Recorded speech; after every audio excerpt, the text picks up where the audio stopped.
अभ्यास सोडून मुलीच्या हॉस्टेलमध्ये असं पाहताच बाप जागेवर कोसळला. पुण्यात धक्कादायक प्रकार.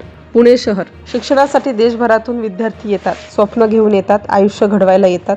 इथे प्रत्येक आईबाप आपल्या लेकरांना विश्वासाने पाठवतात. पण त्या विश्वासाला जर तडा गेला तर, जर शिक्षणाच्या नावाखाली काहीतरी वेगळंच सुरू झालं असेल तर. त्या दिवशी संध्याकाळ साधीच होती. शहरात नेहमीसारखी वर्दळ होती, पण एका वडिलांच्या मनात मात्र अस्वस्थता होती. मुलीशी 2 दिवस संपर्क होत नव्हता, फोन लागत नव्हता, मेसेजला उत्तर नव्हतं. मनात शंकेची पाल चुकचुकू लागली. ठीक असेल ना, हा एकच प्रश्न त्यांना सतावत होता. शेवटी त्यांनी निर्णय घेतला अचानक पुण्यात जाण्याचा. रात्र होत आली होती, पण त्याच्या मनातला काळोख जास्त गडद होत चाललं होतं. प्रवासभर त्यांचा मेंदू विचारांनी भरला होता. काय झालं असेल? आजारी असेल का, की काहीतरी लपवत आहे? पुण्यात पोहोचल्यावर त्यांनी थेट मुलीच्या हॉस्टेलचा रस्ता धरला. बाहेरून सगळं शांत दिसत होतं, नेहमीसारखं, काहीही वेगळं जाणवत नव्हतं. गेटवर सुरक्षा होती, पण त्याच्या चेहऱ्यावरची चिंता पाहून त्यांना आत सोडलं गेलं. ते हळूहळू जिना चढू लागले. प्रत्येक पायरीवर त्यांचं हृदय जोरजोरात धडकत होतं. कॉरिडॉरमध्ये एक विचित्र शांतता होती, पण त्या शांततेत काहीतरी लपलेलं होतं, काहीतरी बरोबर नव्हतं. ते मुलीच्या रूमसमोर पोहोचले. दरवाजा बंद होता. त्यांनी हलके टकटक केलं, उत्तर नाही. पुन्हा जोरात टकटक, तरीही शांतता. त्यांनी दरवाजा ढकलून पाहिला आणि दरवाजा हळूहळू उघडला. आत जे दिसलं ते पाहून त्यांचा जीव अक्षरशः दगड झाला. रूममध्ये अभ्यासाचं वातावरण नव्हतंच. पुस्तकं एका कोपऱ्यात फेकलेली होती. टेबलावर विचित्र वस्तू पसरलेल्या होत्या. हवेतील वासही काहीतरी वेगळाच होता, डोळे पाणावतील असा.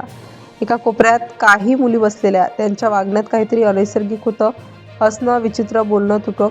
त्यांच्या हातात काहीतरी होतं जे तिथे असायलाच नको होतं. त्या वडिलांनी पुन्हा एकदा नीट पाहिलं आणि त्यांच्या पायाखालची जमीन सरकली. त्यांच्या स्वतःच्या मुलीचा चेहरा त्यांनी पाहिला, पण ती जशी त्यांना आठवत होती तशी नव्हती. डोळे लाल, हालचाल स्थिर, आवाज ओळखीचा पण तरीही अनोळखी. ते काही बोलण्याआधीच त्याचा श्वास अडकला आणि ते जागेवरच कोसळले. कॉरिडॉरमध्ये अचानक शांतता पसरली, गोंधळ उडाला. इतर विद्यार्थी बाहेर आले, कुणाला काही समजत नव्हतं. थोड्याच वेळात त्यांना शुद्धीवर आणण्यात आलं, पण त्यांच्या डोळ्यासमोर अजूनही तेच दृश्य फिरत होतं. त्यांनी पुन्हा रूमकडे पाहिलं आणि आता त्यांना सगळं स्पष्ट दिसू लागलं. हा फक्त अभ्यासाचा विषय नव्हता, हा विश्वासाचा प्रश्न होता.